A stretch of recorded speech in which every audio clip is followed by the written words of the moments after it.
With every single one of my reviews, I try to put myself in the mindset of the person who might actually be shopping for that vehicle. You don't need to run a focus group to figure out that the average three-row SUV shopper doesn't care about quickness, and I highly doubt someone in the market for a luxury vehicle is interested, in my opinion, on a mainstream one that can do most of the same stuff for less money. Knowing your audience matters, and that's why I think it's important to be in the right headspace so my advice makes the most sense. When it comes to this S60 Recharge though, I'm having a hard time nailing down exactly who might be in the market for a plug-in sedan like this one, so I decided to open this up to anyone in the market for something small and luxurious. And no, I didn't do it because I'm lazy. I did it because this thing's that good.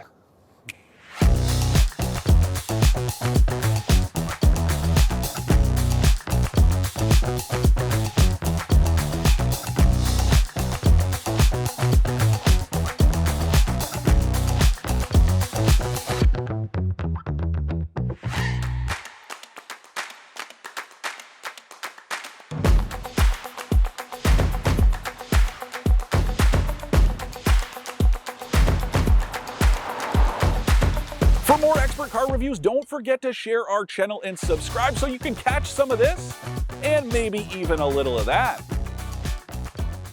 Look, some cars you are just going to click with more than others. That applies to you as a shopper or even me doing this for a living. And this is a very hard-fought segment. Don't forget, you've got the BMW 3 Series, the Mercedes C-Class, even the Genesis G70. All pretty good cars. Now, yes, the BMW is the only one of the bunch that comes in a plug-in hybrid, but the point is that you can cross-shop this against any of them, and whether you're talking about the gas version or this plug-in, I really do think this is a very underrated car. And speaking of the powertrains, let's just forget those for a second and focus on the overall characteristics of this car that make it so good, like all the space.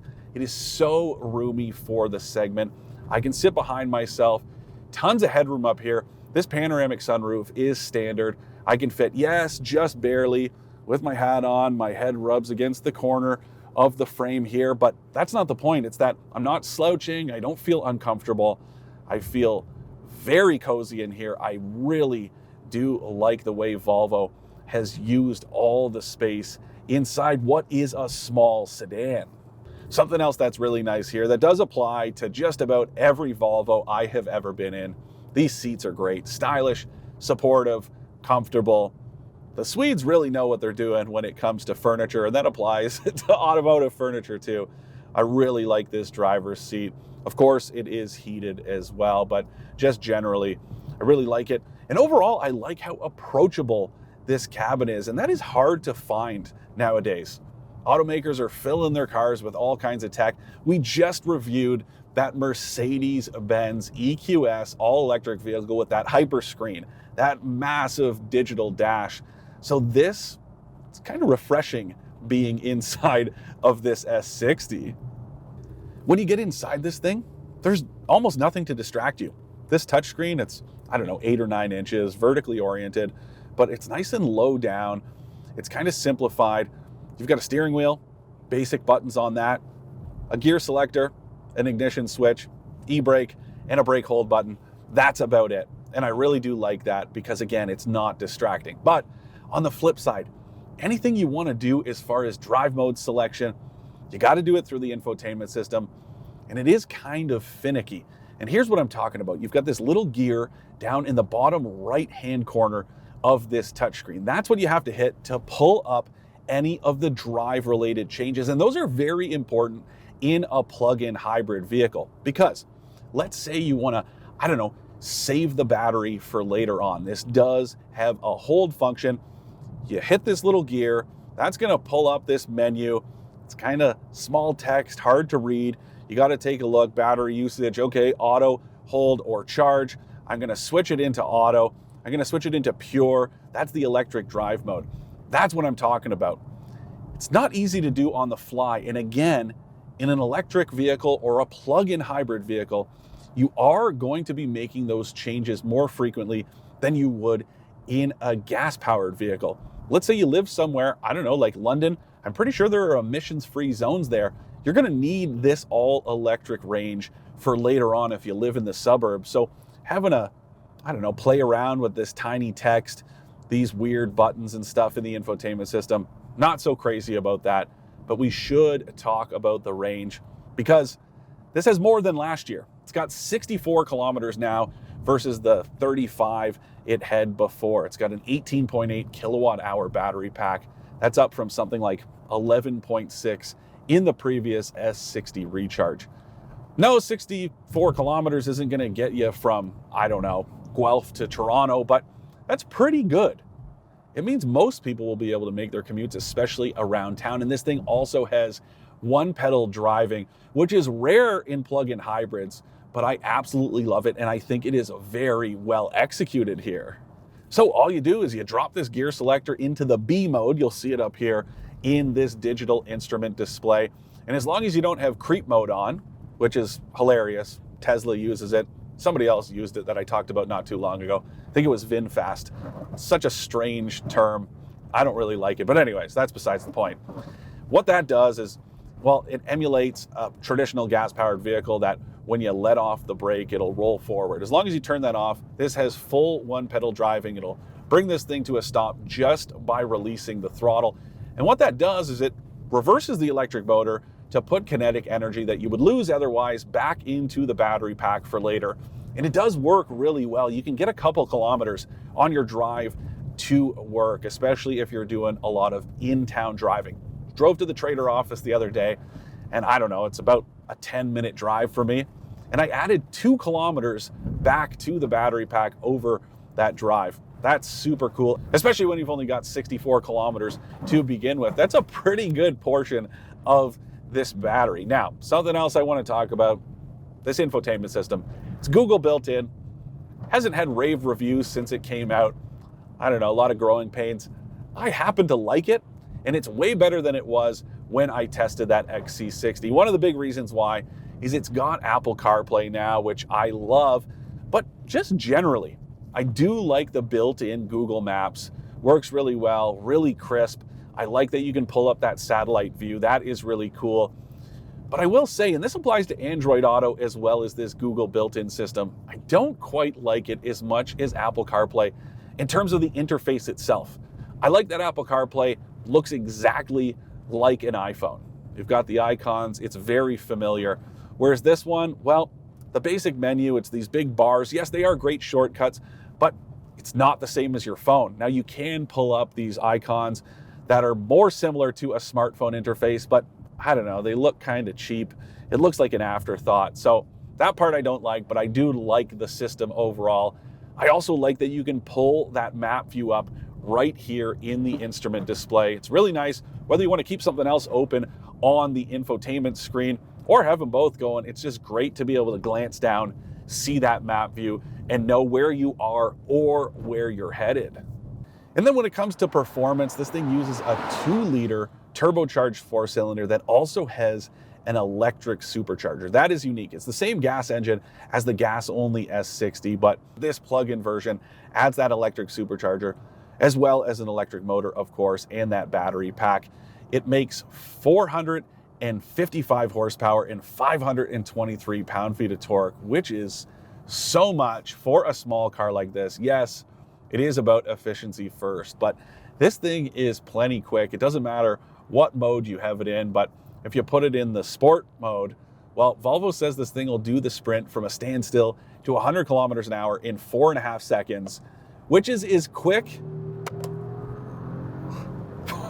as a Porsche Cayman GTS. That is very peppy.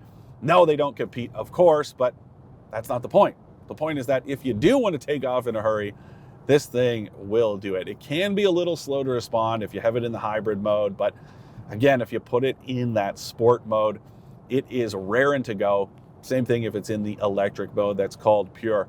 I don't know, somebody's got to talk to Volvo about naming these modes, creep mode and pure. Let's just stick with something more basic. I don't know, brake hold, that works for me.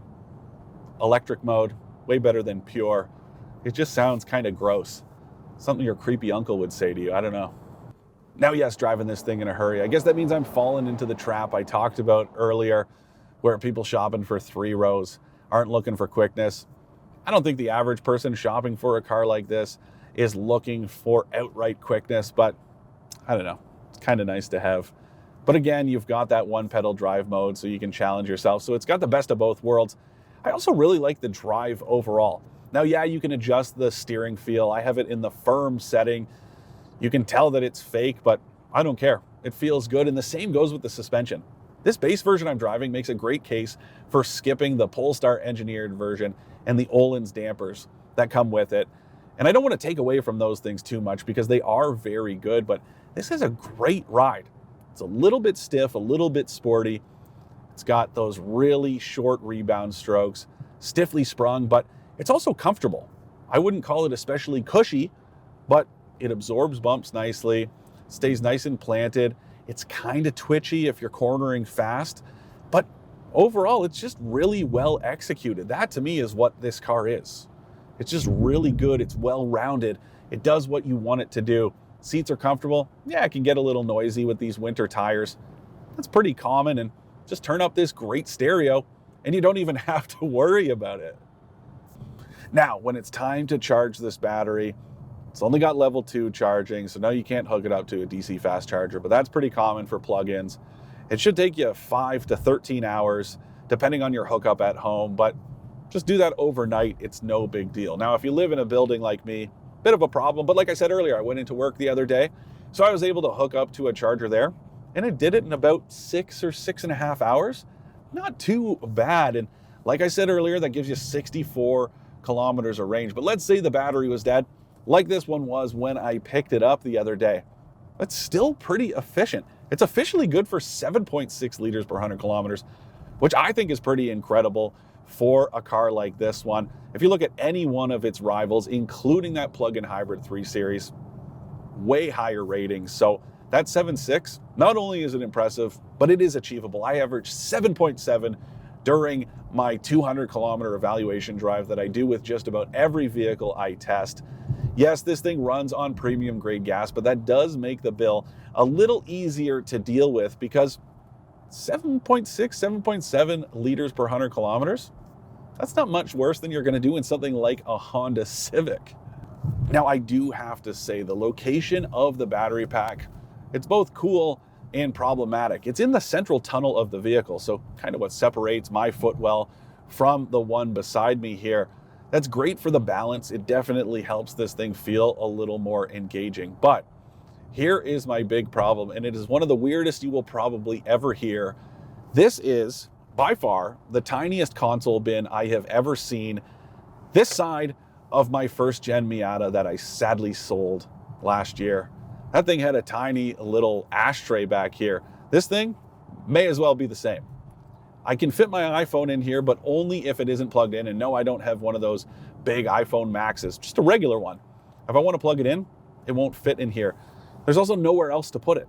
I could use a cup holder, but then I don't have a cup holder. There's no little netted storage thing on the side of the tunnel here, so I can put it on the seat beside me, but then if I have someone with me, I gotta move it. So I don't like that too much. But aside from that, and those infotainment issues I talked about, no other real complaints. This is a very good car.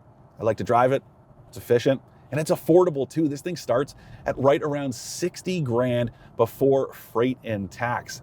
That's cheaper than that plug-in hybrid 3 Series and competitive with its gas-powered rivals. And when you take a look at that BMW 330e or whatever it's called, it's got like 30 kilometers less range than this thing for more money.